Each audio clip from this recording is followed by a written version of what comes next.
Hello, everyone. Welcome to the second week and second episode of Pretty Pink Pajama Talk. I'm Benita, here just to come with you with really just chit chat about super casual stuff.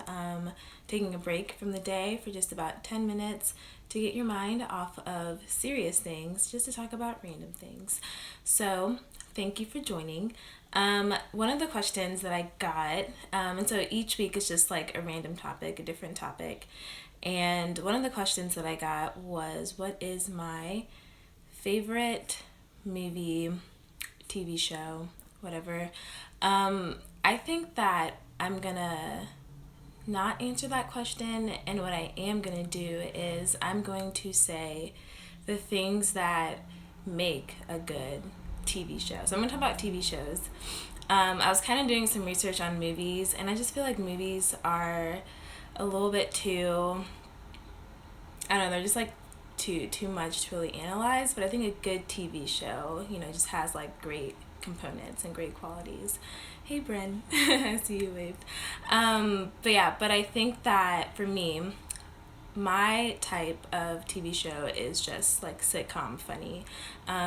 As you can tell, I just like to relax and chill. And so I like something that makes me laugh and just kind of take my mind off things. So I do think that even though if it's a comedy, if it's funny, if it's just like slapstick humor, it does need to have these three components. Those three are humor, obviously, a good plot. I can imagine that some people would like just to be able to watch any episode of any show, but I do like at least if there are some themes incorporated, from other episodes. So, like if you didn't see one episode, you would miss the inside joke in like another episode or something. So like a theme, a plot, when it ends, like it has to end with intention. And I would say that those two things are just really the things that I'm looking for. Oh, obviously like a good cast. And the cast doesn't have to be anyone I know or anyone famous, but just like good cast. So what I am going to do is we are now in the year 2020, and took the census of like the past 10 years, looking forward for the next 10 years. So why don't I just kind of do what my top 10 sitcoms of 2010 to 2020 were. Alright, so let's check this out. And these are in no particular order, by the way. First, we have Superstore. Superstore is on Hulu, and Superstore is hilarious. And all of these sitcoms that I'm going to be telling you are sitcoms that just like made me fall out laughing, okay? Superstore is about these employees who work at like a Walmart type place, type say.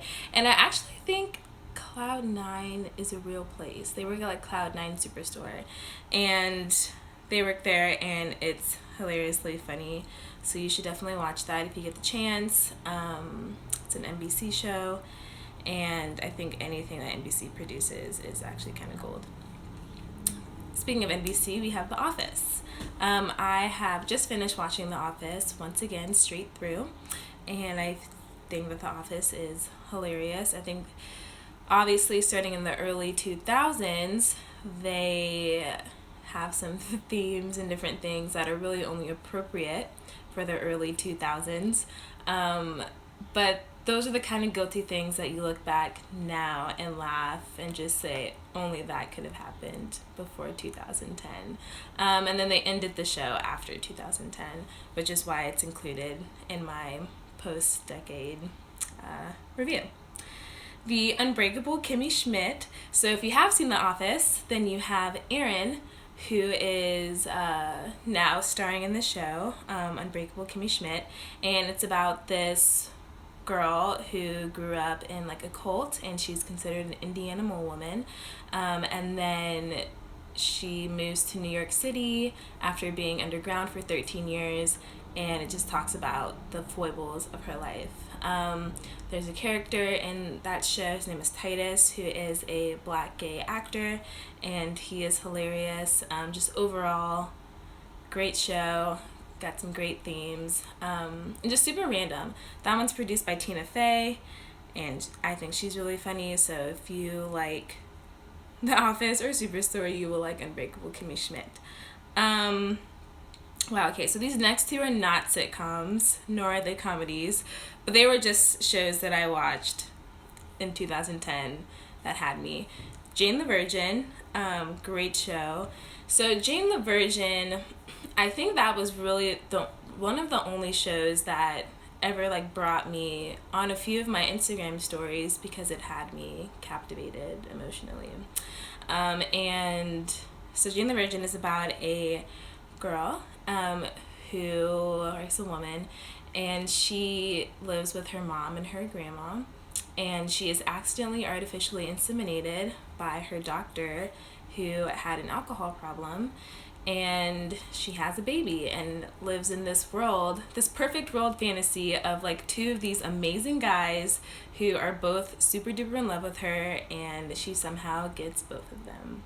I'm not going to give any more details away because I do, and here's the thing, it sounds like a total chick flick, but I have had extensive conversations with men, with people who don't like rom-coms or chick flicks, about Jane the Virgin, and they really like it. So if you're watching and you're a guy, you'll like Jane the Virgin.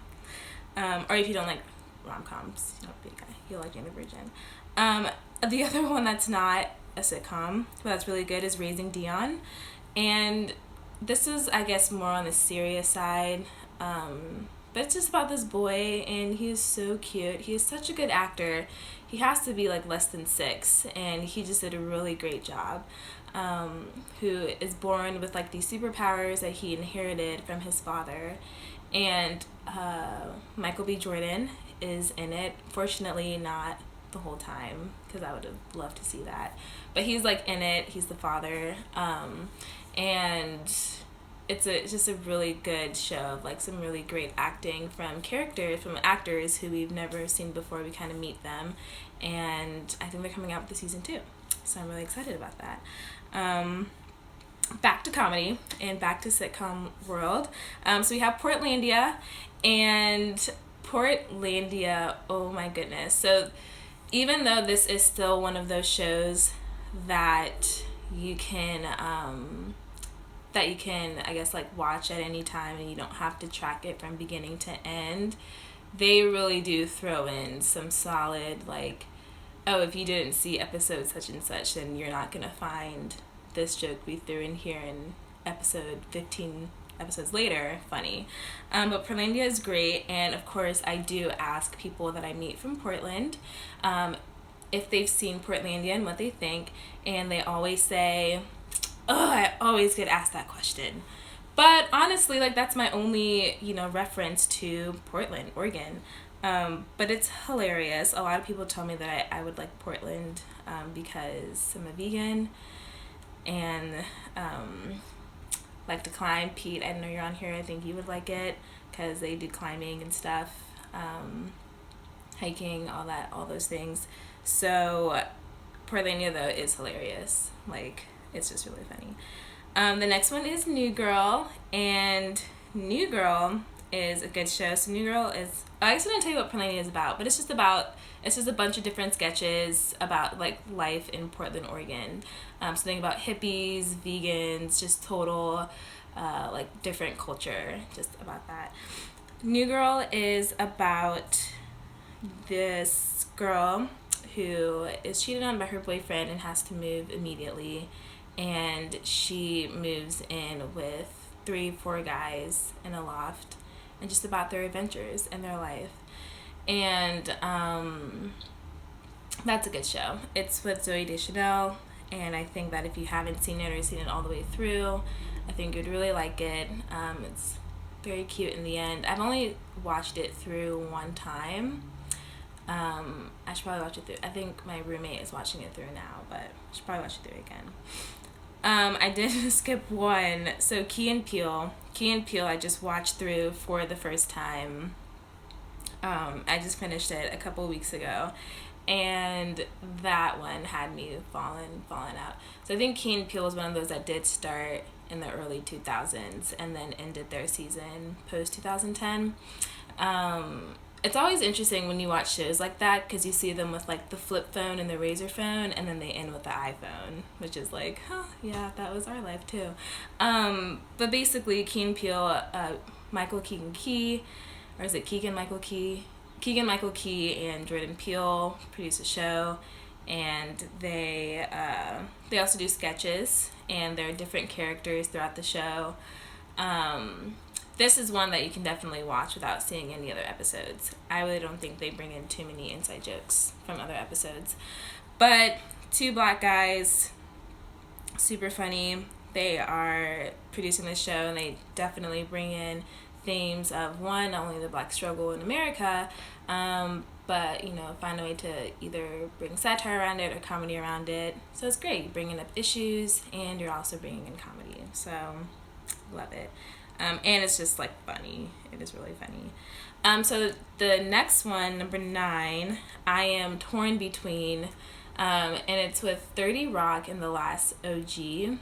So if you haven't seen The Last OG, you should just see it. That's all I'm going to say about that. And then 30 Rock, also with Tracy Morgan, is about Tina Fey, this executive producer, story writer who lives in New York City, who works for NBC, and just has to deal with her crazy cast of actors. And that show was funny because Tracy Morgan just says stuff that doesn't make sense, and you're like, is he like that in real life? I'd have to meet him to know, but it's just funny. So 30 Rock was a good one. I was obsessed with that show for a long time. Obsessed with New York. When I went to New York, I was like, I have to see the 30 Rockefeller building. So that's how I felt about that. And then lastly, but most certainly not least, like I said, these are not in any particular order, we have Blackish. And Blackish is produced by Kenya Barris, who has his show now on Netflix, Black AF. And Blackish is about this black family who is very wealthy, and the father grew up in, I think it was like Inglewood, California, so a bad part of California, and is now living with his wife, who's mixed, and his children, who are mixed. And so just kind of talking about, you know, once again, black family, issues going on in America for black people, but also bringing in the humor and the comedy. It's Anthony Anderson, Tracy Ellis Ross, two amazing actors, and then just overall a great show, well-produced show, great storyline. The plot really has you the whole time. You fall in love with everyone, and it's also funny. Like, you will be rolling if you watch this show as well. So that's it. That is what we got. Those are my top 10 sitcoms of 2010 to 2020. I'm looking forward to a new decade of TV and a new decade of sitcoms. I definitely love to watch TV, things to throw on in the background, things to watch when I'm just chilling. And yeah, so I really appreciate you all joining this episode of Pretty Pink Pajama Talk and Relaxin' and Chillin'. You can catch these actually on YouTube, Pretty Pink Pajama Girl, and if you miss it, or you can tell your friends about it. But I hope you all have a good rest of the day, be productive, and stay safe. Bye.